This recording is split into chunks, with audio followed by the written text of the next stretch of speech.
எல்லாருக்கும் ஒரு பெரிய வணக்கம் மக்களே. என்ன விஷயம்ண்டா, நேற்று நடந்த உணவு திருவிழா ரீச்சா அதை பற்றி நான் கதைக்க வரையில்லை. ஆனால் அதில் நடந்த ஒரு சின்ன விஷயத்தை பற்றி மட்டும்தான் கதைக்க வரேன். ஒரு ஐயா சொல்கிறார், ஊரில் 3000 ரூபா பெரிய காசாக இருக்கலாம், ஆனால் லண்டனில் அது வெறும் 5 பவுன் தான், அது தூக்கி எறிகிற காசு, வெறும் பிச்சை காசுண்டு. நீங்கள் அதை பார்த்துட்டு பிறகு லண்டனில் உண்மையிலேயே தூக்கி எறிகிற காசோ பிச்சை காசோன்னு கேட்கலாம். ஆனால் அப்படி இல்லை. காசு காசு தான். எல்லா இடமும் 1% இருந்தாலும் 3000 ரூபா இருந்தாலும் சரி, 5 பவுண்ட்ஸாக இருந்தாலும் காசு தான்.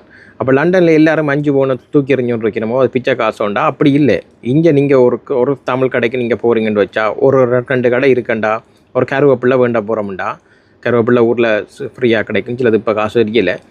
இங்கே அது ஒரு கடையில் ஒரு கட்டு கருவேப்பிள்ளை 1 ரூபா, அது 1 பவுண்ட் 1 ரூபா 30 சம் இருந்தால் மற்ற கடையில் 1 ரூபா 35 சம் இருக்கும். அப்போ 5 சம் இங்கே மலிவண்டு பார்த்தான் வேண்டாக்கள் கூட. அதே மாதிரி தான் ஒரு தண்ணி கேஸ் எடுத்தால் சில கடையில் 230 அடுத்த கடையில் 240 வரும். அப்போ ஒரு 10 சம் வித்தியாசப்படுதுண்டு எங்கே மலிவோ அப்படித்தான் வேண்டுவோம்.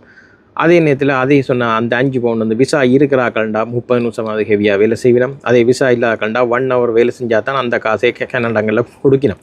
அப்படித்தான் இங்கே சூழ்நிலை இருக்கொழியா 5 பவுனை யாரும் தூக்கி எறிஞ்சிட்டு போகிறது கிடையாது.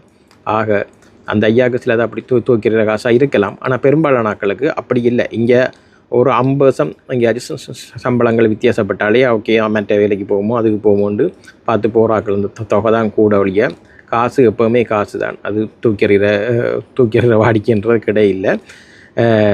சிலது அவருக்கு அப்படி இருக்கும் போல் தெரியுதுன்னு நினைக்கிறேன். சொல்லணும் போல் தோணுச்சு.